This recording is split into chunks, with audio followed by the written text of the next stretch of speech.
Hello, everyone. And I want to wish all of you who are here a very happy 2019. I'm Richard Dolan. And this is the first live stream I've done in a little while.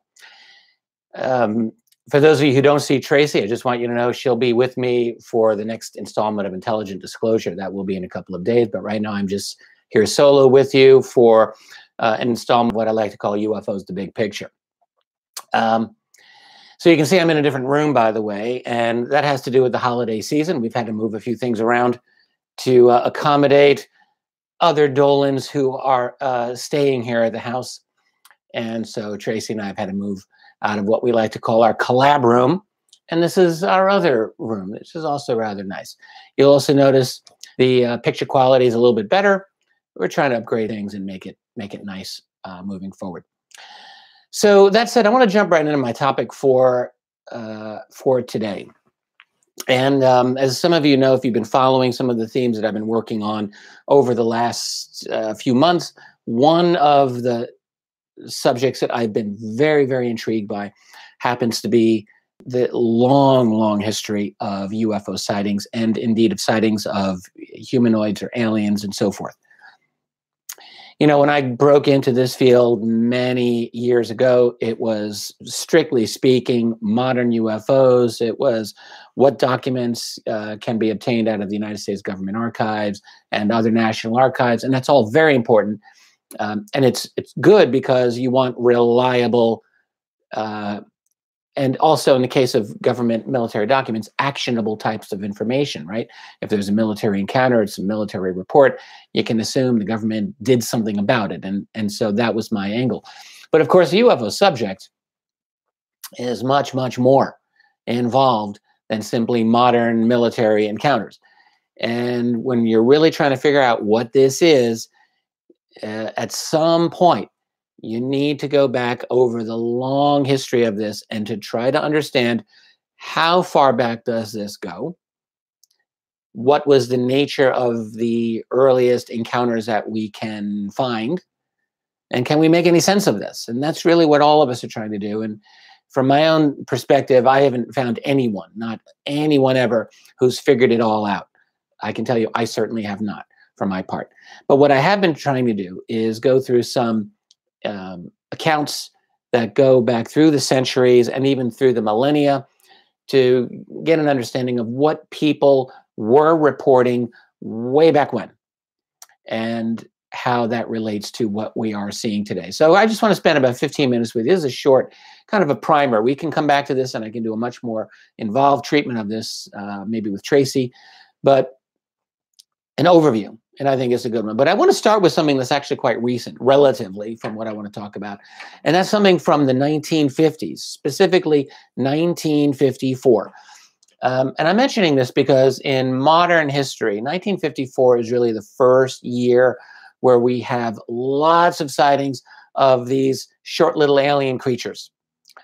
It's not that they were the first sightings ever, but it's the first widespread wave of such sightings. And I just want to kind of give you an idea of what was being reported even then. 1954 is 70 plus years ago, right? Yes, right. Or 60 plus years ago. It's going back almost 70 years ago. These sightings, particularly in France, but they were also in Britain, they were also in Germany, they were also in Italy, they were also as far east as Persia, Iran. They went down to South America that year, these sightings. But these were often very well attested. They were widespread. The witnesses were quite serious. And particularly in France, there was a researcher named Aimé Michel who did a lot of legwork in putting these accounts together. He even met with J. Allen Hynek of Project Blue Books, working with the U.S. Air Force. Hynek was very impressed by Michel's work, incidentally. And Michel recorded 46 reports of these humanoids, as they were called, over a 6-week period. 46. That's a lot of alien encounters. And these beings were mostly 3 to 4 feet tall and so forth. Some were human looking. Some were almost human looking. Some wore diving suits. Some were hairy, particularly the ones in South America. Some were shorter than 2 feet. None included what we today would call grays. That is, short wraparound eyes, skinny bodies, and all of that. But they were seen, variations of these short types of beings were seen throughout much of Europe and South America in the latter part of 1954. French scientists really ridiculed this, and one of them said something like, these all obviously came from deranged minds.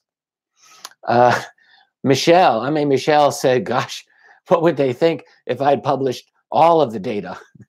Because he held a lot back. As crazy as these sounded, he was collecting much, much more. So I want to talk about one case from 1954, and then I want to move back even go earlier. It's the case of Marius de Wilde. It's probably the best known case of that wave. It took place September 10th, 1954, near the border with Belgium. Okay, so de Wilde is reading at home.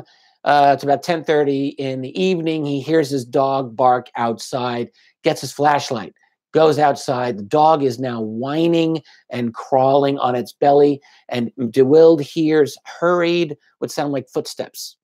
Dog barks again. He shines his flashlight, and he sees two creatures just beyond his fence, walking in single file, all right, toward a large, dark mass of an object right at the nearby railroad tracks. He's right by a railroad track there. So they're about 3.5 feet tall as far as he can tell. They've got wide shoulders, very short legs, and a huge helmet each covering what seem like very large heads. But it's nighttime, and so visibility is not perfect, but this is what he sees. So he runs to cut them off. Pretty brave, I think. He gets to within 6 feet of them. Can you imagine, right? 6 feet. And at that point, an orange light comes out from a square opening in this object and blinds him and apparently paralyzes him because he can't move his legs at this point. And he's watching these creatures go into the craft. The craft takes off, hovers, and then moves off very quickly to the east. So it's gone. So there was a police investigation, both local police and the French Air Police, that's military. De Wilde speaks with the local police commissioner. Like, there's a lot of people involved in the investigation of this. They're all impressed by this young man. He's about 35 years old. They notice marks on the railroad ties. There's 5 of them. They're about 1.5 inches square. Deep, fresh impressions. There was an engineer who has studied this. He said, look, you needed about 30 tons of weight or pressure to have achieved this impression on these railroad ties. So that was his impression. That was his opinion.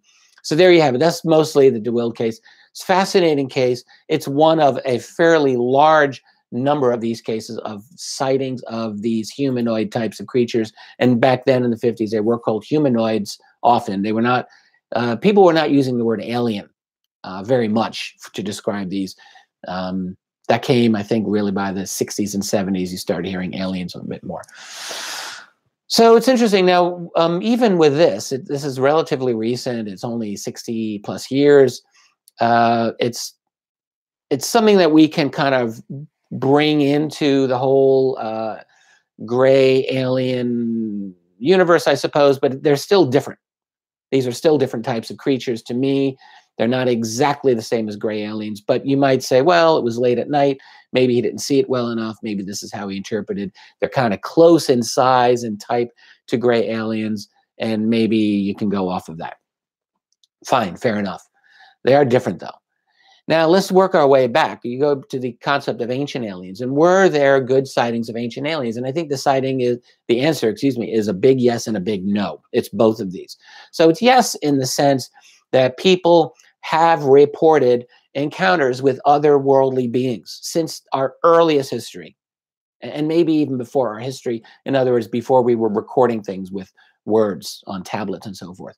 In other words, it's really possible. It's been argued, and I think it's true, that encounters with otherworldly beings actually constitute the earliest human stories that we have. And all you have to do is go back to the earliest true written human story.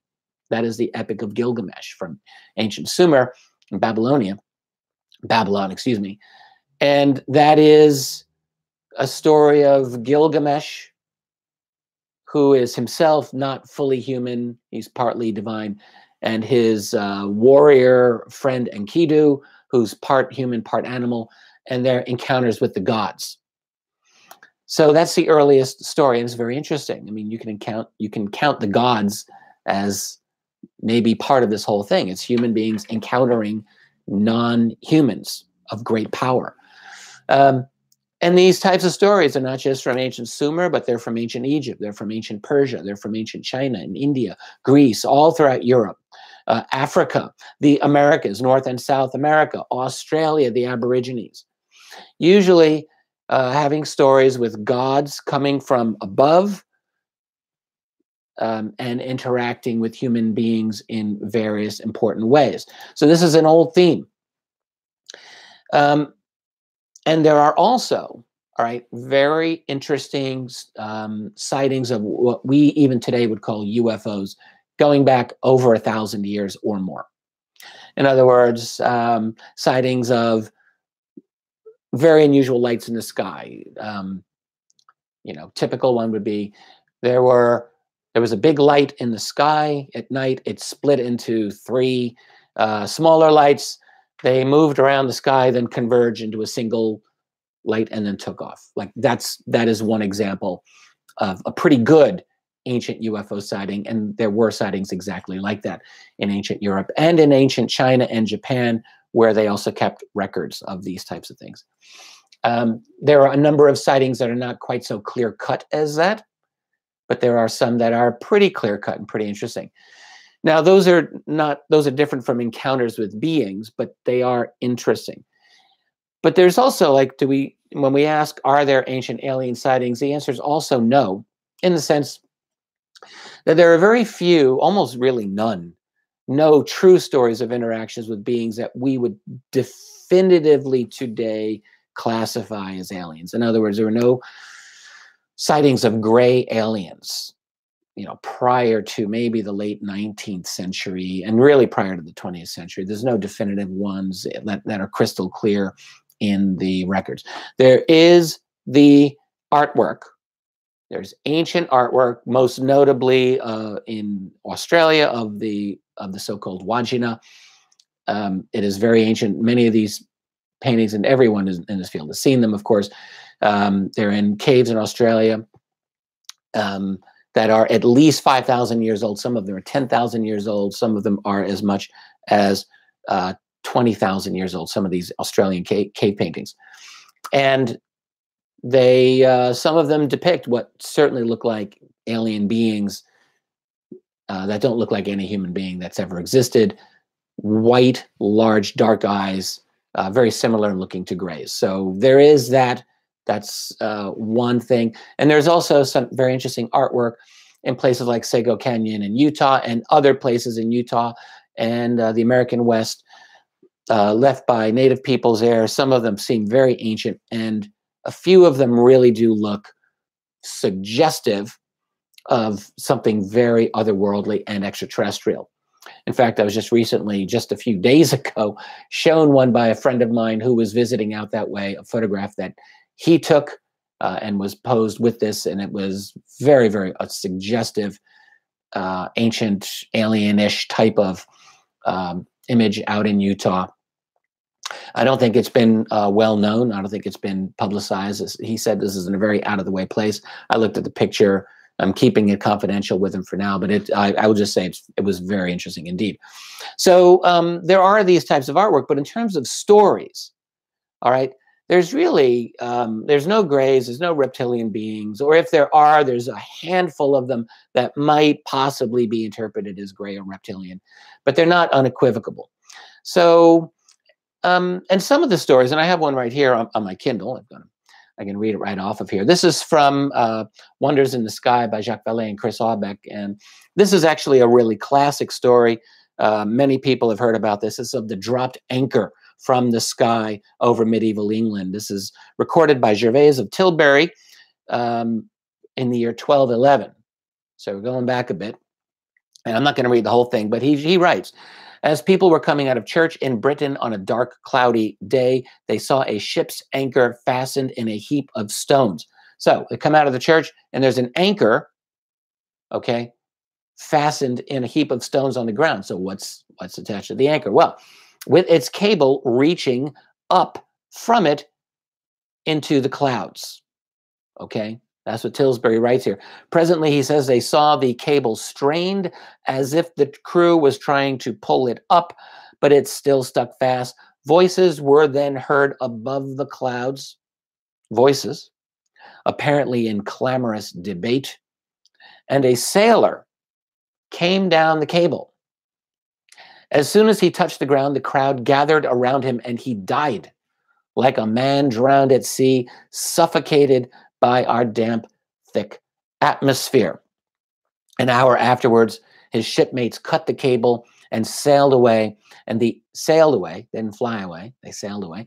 And the anchor they left behind was made into fastenings and ornaments for the church door in memory of this wondrous event. Wow, that's a story. Now, one of the things that's interesting here is what I did not know until I read this book is that there was another story almost identically reported about 30, 40 years after that in another part of Europe. So another anchor story, almost identical, except it was dressed up a little more in as an overt Christian moral tale. The dead person, I think, in that one was given a Christian burial, if I'm not mistaken. But the main thing that they point out is that these anchor stories are themselves variations of earlier stories of spears coming from the heavens and landing. And what they point out was that the ancient people believed in a kind of three-level existence. So there was our level, but there was the level below, and there was a level above, and that there were people and there were beings up above, and occasionally there could be an interaction. And so this would be one of those interactions that they came from above, dropped the anchor, and then took off. So is it a true story? That's the real question. And of course, well, no one's really going to know. It's 1,000 years ago, practically. But it seems a little fanciful to my ear. I will just say that. Could it possibly be based on something that actually did happen? Well, I suppose. But the fact is that we don't really have a lot of reliable stories. I would say for me, the bottom line is that these ancient stories they're not fully reliable. You cannot take them at face value. Yes, ancient people were highly intelligent, but there were countless cases of obvious, like, superstition, overwhelming common sense as well. And it's important to remember, evidence-based reasoning was not a thing in much of the ancient world. As crazy as it sounds to us today, we kind of take it for granted. It was not. What we would call the scientific method and evidence-based logic was not. In fact, when people like, say, Thomas Aquinas came out in the Middle Ages and tried to argue that you could reason God's existence just as much as have it on faith, he met with a lot of opposition in the church. But anyway, so what stands out is how different a lot of these beings were recorded in ancient times. Let me give you another example, often in very religious terms. Typical example would be ancient people would see lights in the sky in some distant region over the hills. Well, this could be in Spain, this could be in Italy, this could be in Poland. In fact, this happened in all of those countries and more. So people would see lights, like a shaft of light coming down, and eventually someone would go to investigate. And frequently, they would report that what they saw was an apparition, and it was often of the Virgin Mary, or a beautiful female figure that they interpreted as the Virgin Mary, who would tell them, I need you to build a church on this spot. And the answer would often be, well, I'm just an illiterate peasant. What do I know about building churches? Who's going to listen to me? And the Virgin Mary would say, I don't care. You have to do this. This is your job. And they would go and they would do it. And in fact, there are churches, apparently to this day, that have plaques and statements of their origin, and the origins are traced to a sighting, an apparition of the Virgin Mary. So it's a thing in Europe. So what is that all about? Are these alien sightings, or are these not alien sightings? I mean, we don't know. Having said that, ancient world does have interesting accounts of A, UFO sightings, and B, occasional encounters with other beings. Lots of encounters with what we would today call dwarves or leprechauns, and leprechauns really were reported frequently in Ireland. I came across lots of them. I mean, what we would call leprechauns, you know, the short little guys with the beard, and the cap, and and the red or green outfit. These actually were reported by people who apparently were adamant about what they saw. Or another typical example would be of a person taken away for several days to a cave where there would be a magical queen and her people around, and they would feed this person food. And sometimes the person would eat the food, sometimes they would not eat the food. And then eventually they would often come back. Sometimes time would have passed differently in the place that they were as opposed to where the people were. And sometimes it wouldn't. And this was another recurring theme. What's that all about? Are those aliens?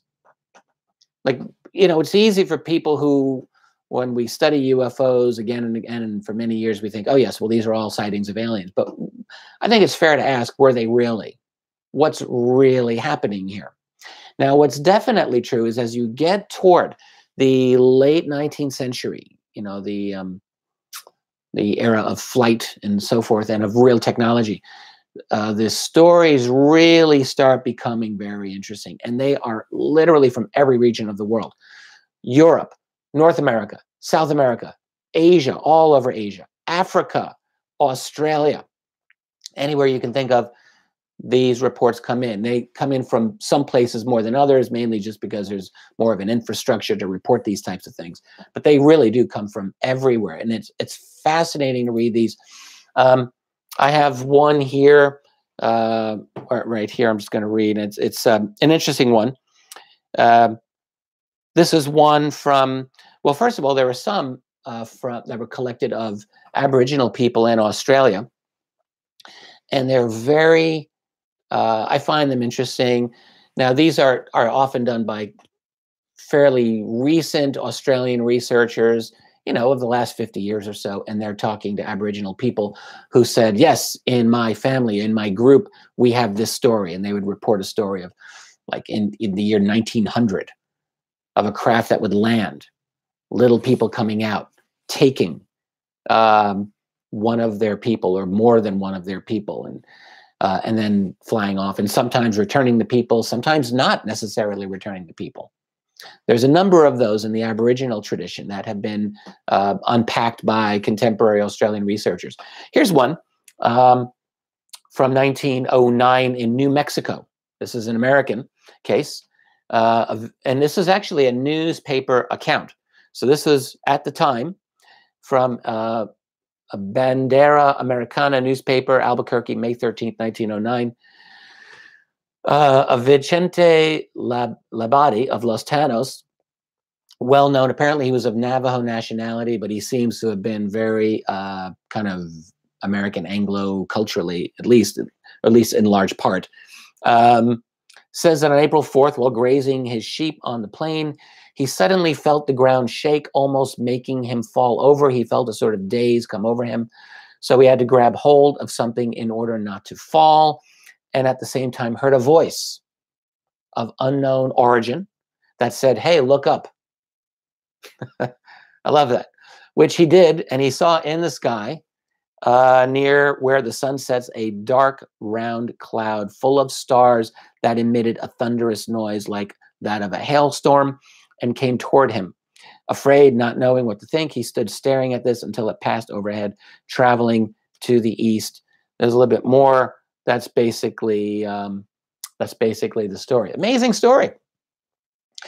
There are other stories of these very strange airships that people would see, often with people in them, human-looking people, sometimes dressed in military clothing. The airships typically would be like incredibly maneuverable, way beyond anything we had in 1900 or even 1910.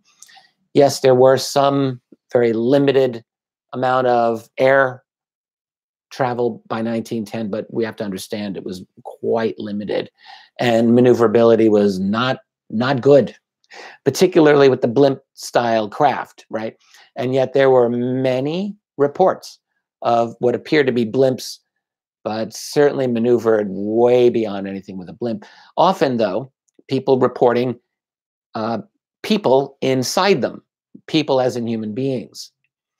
When you get to the 19 teens and 1920s and 1930s, the reports that come back to us, we start getting genuine accounts of beings that I could only describe as extraterrestrial in appearance. That is very short or very tall, not human looking in one way or another.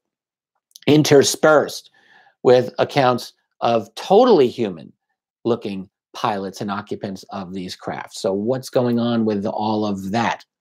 All right. Well, look, there's a lot more that we can say about this, right? But one thing that I would definitely point out is that this phenomenon over time has morphed. And does that mean that we have changed, or does it mean that the phenomenon has changed? Well, lots of people have asked this question for a very long time. You know, Jacques Vallée years ago speculated famously that the phenomenon was kind of working us and sort of staying a few steps ahead of us in terms of our technological development, maybe to nudge us in a certain way. I don't know if he believes that today, but it's an interesting idea. But is it true? There's a definite element of all of this that we interpret through the lens of our culture. I think this is undeniable. But what I wonder is that the whole story? You know, something is interacting with us. I think that's fair enough. We can conclude that. There's an intelligence. We are encountering that intelligence. I do not believe, not for an instant, that all of these ancient stories are purely out of the imagination of someone. You know, I could have recounted, there's fascinating stories from Japan, ancient Japan or ancient China, a whole array of ancient European accounts as well.